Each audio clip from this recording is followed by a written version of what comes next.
قرآني نبض حياتي، قرآني طهر ذاتي، قرآني عصمة أمري، قرآني طوق نجاتي، قرآني نبض حياتي. کہ اس امت کے سارے گناہ گاروں کی بخشش کے لیے کافی ہے. اس رات میں روح الامی اترتے ہیں فرشتوں کے جلو میں، جھرمٹ میں، اور اہل ایمان جو قیام میں ہوتے ہیں، قعود میں ہوتے ہیں، ذکر الہی میں ہوتے ہیں، ان سے مصافحہ کرتے ہیں. یہ رات کون سی ہے؟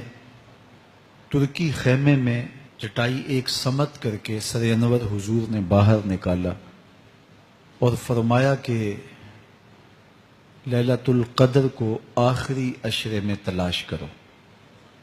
اور ایک روایت کے لفظ یہ ہیں کہ آخری عشرے کی تاک راتوں میں تلاش کرو. وہ تاک رات کون سی ہے؟ اس کو مخفی رکھا گیا. حضرت ابی بن قعب رضی اللہ تعالی عنہ صحابی رسول ہیں، فرماتے ہیں میں قسم کھاتا ہوں کہ وہ رات 27ویں شب ہے. حضرت بایزید بسطامی علیہ رحمہ فرماتے ہیں مجھے زندگی میں یہ رات 2 بار ملی ہے اور دونوں بار 27ویں شب ہی تھی.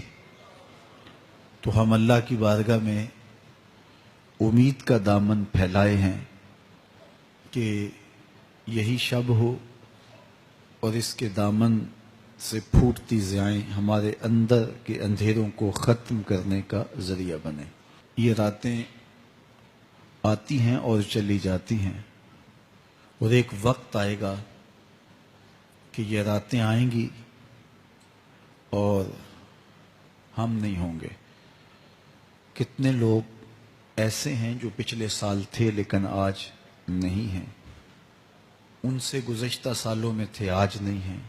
تو یہ جو میسر راتیں ہیں ان کے دامن سے پھوٹتی ضیائیں ہمیں اپنے اندر سمو لینی چاہیے کہ ہم دنیا پہ نہ بھی ہوں گے تو یہاں سے جو ہم نے نور لیا ہوگا وہ قبر میں بھی چراغاں کرے. باطن کی روشنی، اندر کے اجالے اور روح کا چراغاں اس رات کے دامن سے لیا جا سکتا ہے. حضور علیہ السلام رمضان المبارک کے آخری عشرے میں کثرت کے ساتھ عبادت کرتے تھے. حضرت سیدہ عائشہ رضی اللہ تعالی عنہا فرماتی ہیں کہ حضور کمر بستہ ہو جاتے اور اپنا تہ بند کس کے باندھ لیتے، خود بھی جاگتے اور اہل خانہ کو بھی بیدار رکھتے. یہ ایک رات 1000 مہینے کی عبادتوں سے افضل، بہتر اور بھاری ہے. تو اس امت کو جب اتنا نوازا گیا ہے کہ ایک ایک رات اتنی برکتوں کی حامل عطا ہوئی ہے، تو پھر ہمیں بہت زیادہ کوشش کر کے برکتیں سمیٹ لینی چاہیے تاکہ جب ہم اس دنیا سے جائیں تو ہمارے پاس ایک بہت بڑا روشنیوں کا ذخیرہ ہو جو ہماری قبر میں بھی چراغاں کرے، حشر میں بھی روشنی دے، اور ہمیں کہیں بھی اندھیروں کا سامنا نہ کرنا پڑے، چونکہ روشنیاں تو ہم نے یہاں سے لے کے جانی ہیں. تو میں اللہ کی بارگاہ میں آپ سب کے لیے دعا گو ہوں، آپ میرے لیے دعا گو رہیں کہ اس شب نور کی برکتیں ہمیں نصیب ہوں. حضور نے ارشاد فرمایا جس نے لیلۃ القدر میں قیام کیا ایمان اور محاسبہ نفس کے ساتھ، اللہ اس کے پچھلے سارے گناہ معاف فرما دیتا ہوں.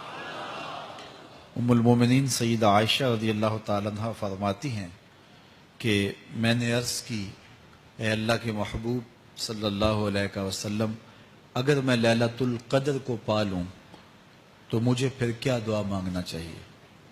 تو حضور نے ارشاد فرمایا اگر تم لیلۃ القدر پا لو تو یہ دعا مانگو اللہم انک عفو تحب العفو فاعف عنی. اے اللہ تو معاف کرنے والا ہے، معاف کرنے کو پسند کرتا ہے، میرے معاملات سے درگزر فرما. تو اللہ تعالیٰ اس رات کی برکتوں سے ہمیں اپنی پناہ میں، امان میں، حفاظتوں کے حصار میں